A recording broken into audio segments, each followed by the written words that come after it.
Hello everyone, let me introduce myself. I am Zeperson Hutauruk from the Informasi System program with the last three digits of my student ID being 088. Today, I will present a paper review on risk assessment and risk management, focus on how we understand risk, measure risk, and make decisions under uncertainty. Okay, now we move to the most basic thing first. What is risk? However, there is no single agreed definition. Therefore, if I summarize seven definitions, as risk can be viewed from various perspectives. Now we discuss them one by one. First, the possibility of an unfortunate event occurring. Focus on whether something bad can happen. Second, the potential for the realization of negative consequence of an event. Focus on the impact, not just the event.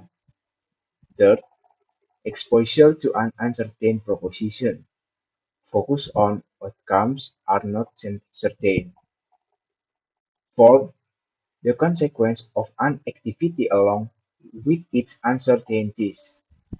The uncertainty here is not only about probability, but also how strong the knowledge is about the likelihood, the impact, and the assumptions used to determine the rise. Five, uncertainty about and severity of consequence. And six, the occurrence of specified event along with their uncertainties. Seven, deviation from a reference value along with its uncertainty. Um, but from this definition, there is something interesting that in every definition, so that risk is always related to consequence and uncertainty. Okay, after we understand the definition of rice, now we move to the task of the rice field.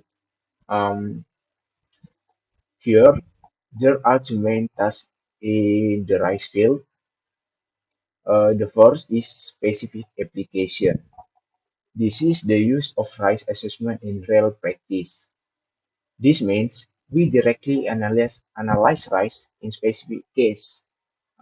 So its nature is contextual, depending on the case. The second is concept development.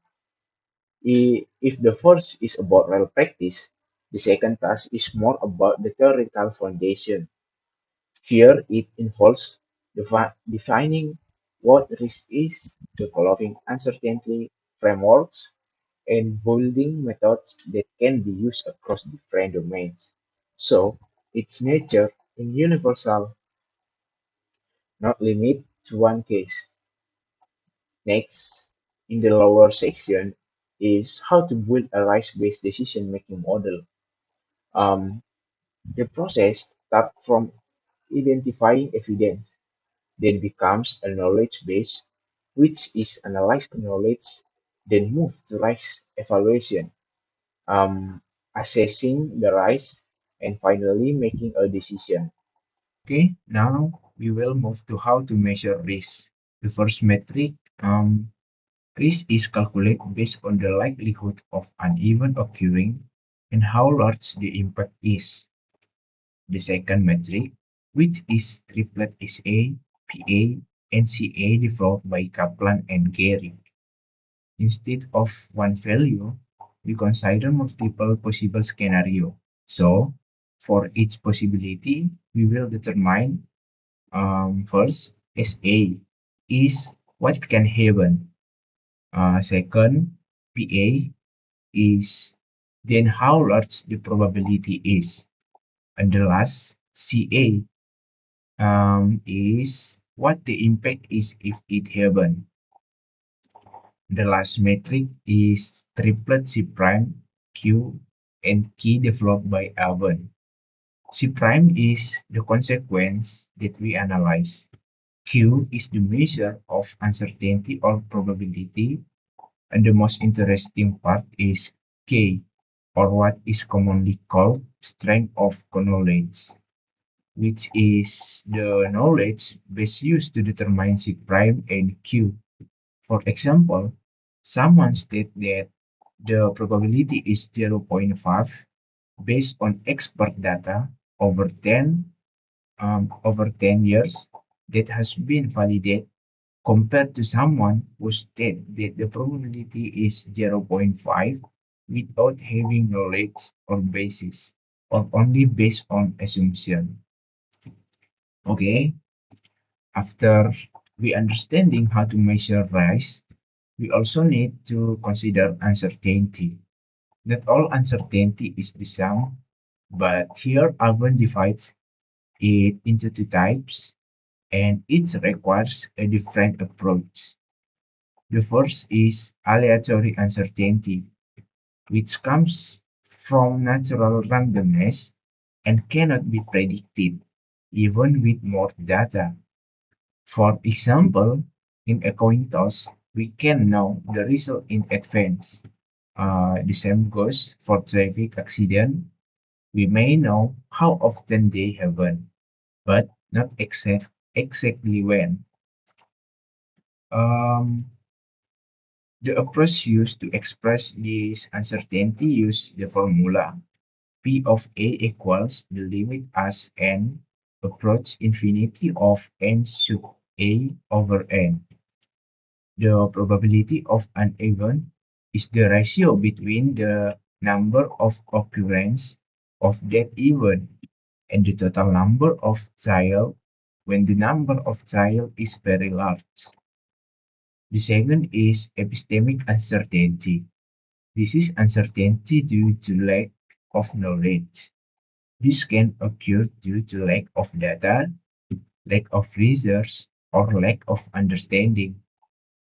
For example, with a new bright, we can be sure of its strength under extreme condition, not because it's unknowable, but because we don't have enough information yet.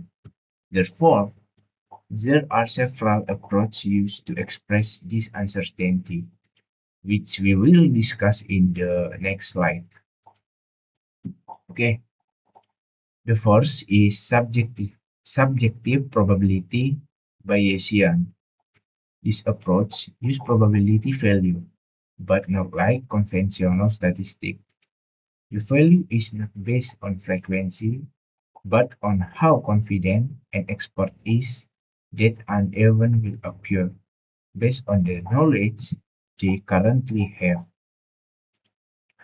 The weakness is that it forces us to state a single exact number, even when our knowledge is not sus, suf, sorry, sufficient to justify that precision.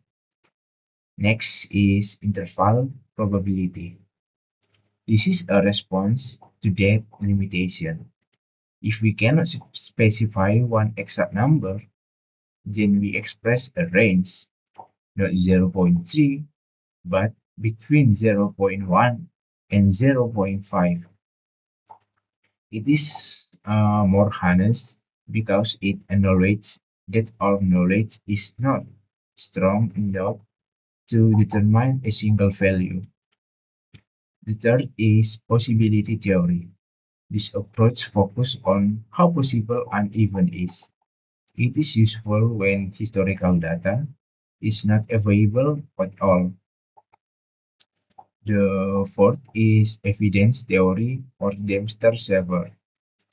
It does not force any probability value, but directly shows that there are things that are truly unknown. And the last, P and strength of knowledge. This method still uses subjective probability, but it must be supported by how strong the underlying knowledge is, and it must be communicated to the decision maker whether the strength of knowledge is strong or weak. Okay, now we move to risk management strategy. Here, there are three main strategies. and each of these strategy works together. The first strategy is risk informant. This is the most familiar one. Uh, we use the result of risk assessment directly as the basis for decision making. There are four forms. The first, avoidance, is avoid activity with risks that are too high. Second, reduction is reduce the probability of the impact. Third, transfer is shift the risk to another party for the example through insurance or contract. And the last is retention is accept the risk because it is still within the established tolerance limit. Okay. The second strategy is cautionary or precautionary. In fact, cautionary and precautionary have difference. Cautionary is more about responding to risks that are already understood, while precautionary respond to risks that are not yet fully understood. Okay, through the strategy, we do not we do not have to wait for very strong evidence to take action. So even if the data is not complete or not yet certain, quantitative quantitatively, we can still take preventive measures. There are several forms of action that are usually taken. The first is containment, which means limiting the spread of impact if the rise occurs. The second is redundancy, which means providing backup system so that if one system fails, there are still another that can replace it. The third is safety factor, which means adding additional safety margin. The last is diversification, which means spreading risk across multiple sources so that we do not depend on a single one. The third strategy is discursive. This, strat- this strategy involves various stakeholders to build trust, legitimacy, and shared understanding of the risks being faced. Uh, why is this important? Because even technical correct risk decision can fail to be implemented if there is no trust from the involved parties. Uh, Next, in risk management strategy, there are also two example strategy that must be applied by organization. The first is robustness. Robustness is a condition where the system continue to function even when conditions exceed the initially planned scenario. In determining robustness, there, there are several things that need to be considered. First, determining what needs to be protected, whether the focus is on a feasible, feasible or optimal solution. Second, determining how we evaluate worst case condition. And third, determining how conservative the, the decision we make are. The second is resilience. Resilience is the ability to restore function after a disturbance occurs. Four characteristic of a resilient system is responding to threat in a robust and adaptive manner. Uh, Next, monitoring its own system performance continuously. The third, anticipation rise even before they occur. Fourth, learning from experience, both failures and success. So, robustness is about understand, withstanding, while resilience is about recovering. Okay, after understanding the strategy, the next question is how the process works. In this material, we use the guideline from ISO 31000. First, establishing context. Before analyzing anything, we first determine the objective and the criteria. This is important because the definition of ex- accept- acceptable risk can be very different depending on the context. What is acceptable in the mining industry might not be acceptable in the healthcare industry. Okay, second, risk identification. We identify what even have the potential to become threat. Third, risk analysis. After knowing the risk, we analyze the cause and consequence. This is where the metric we discussed earlier are used. Fourth, risk assessment. We determine the probability and impact in a measurable way. Sorry, measurable way. The result is an overview of how large the risk could be. Five, five, risk evaluation. We evaluate whether the level of risk is still within acceptable limits. Six, risk treatment.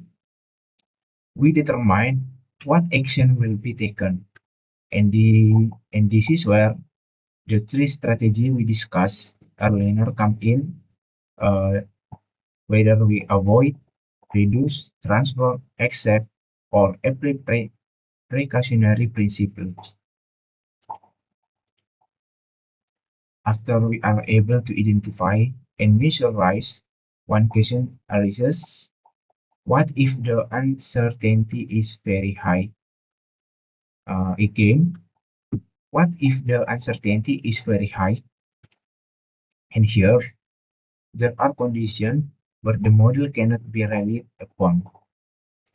The first is deep uncertainty.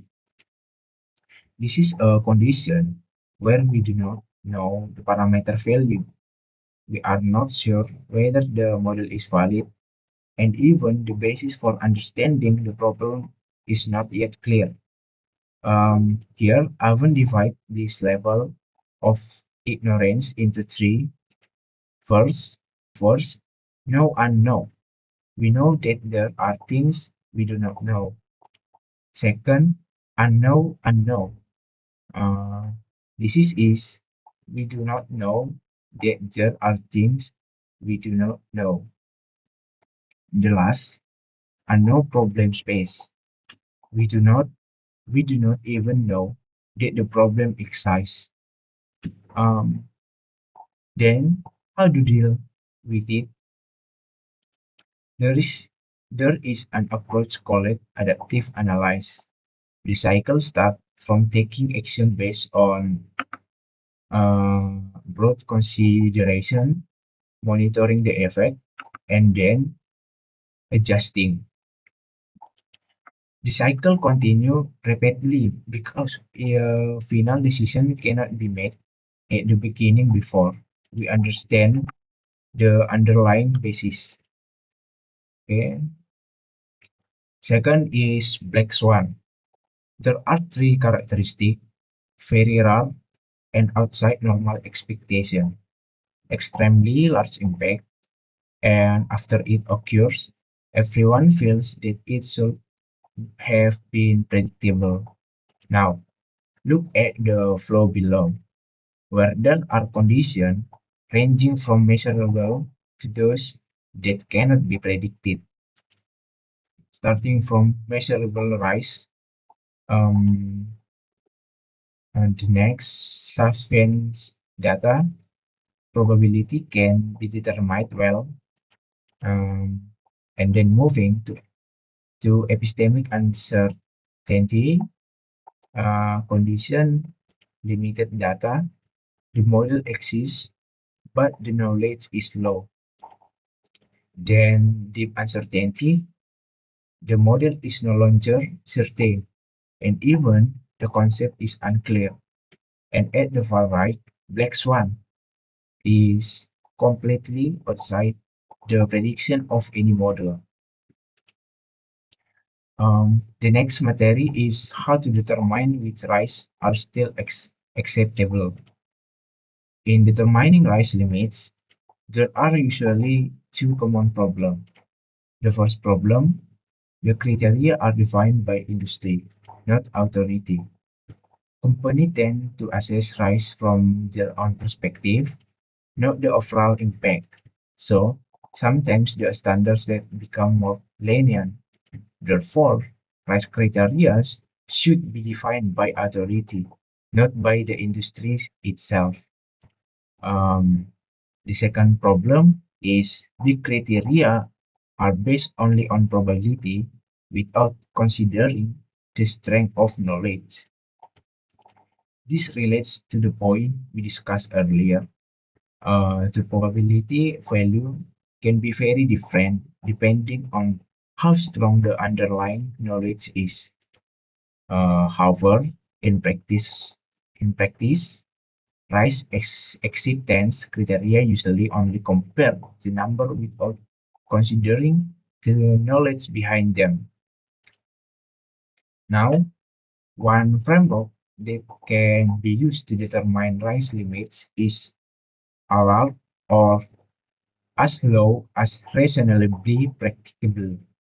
Uh, Again, allowed or as low as reasonably practicable.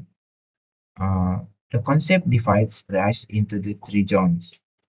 First is red, which is unacceptable.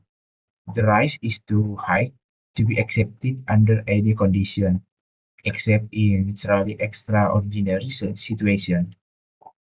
Second is zone yellow, which is the alarm zone. This rise must be reduced as much as possible unless it can be proven that the cost of mitigation is not proportional to the benefit. And the last is green zone, which is broadly acceptable. The rise is low enough that it no longer needs to be reduced. Okay.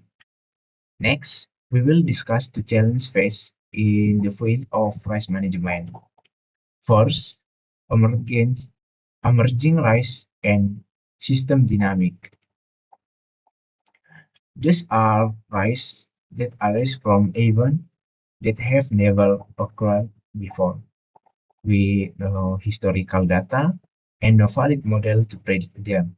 Therefore, probabilistic approach alone are not sufficient because the underlying knowledge is not yet enough to build a reliable model. Second, complex and interdependent system.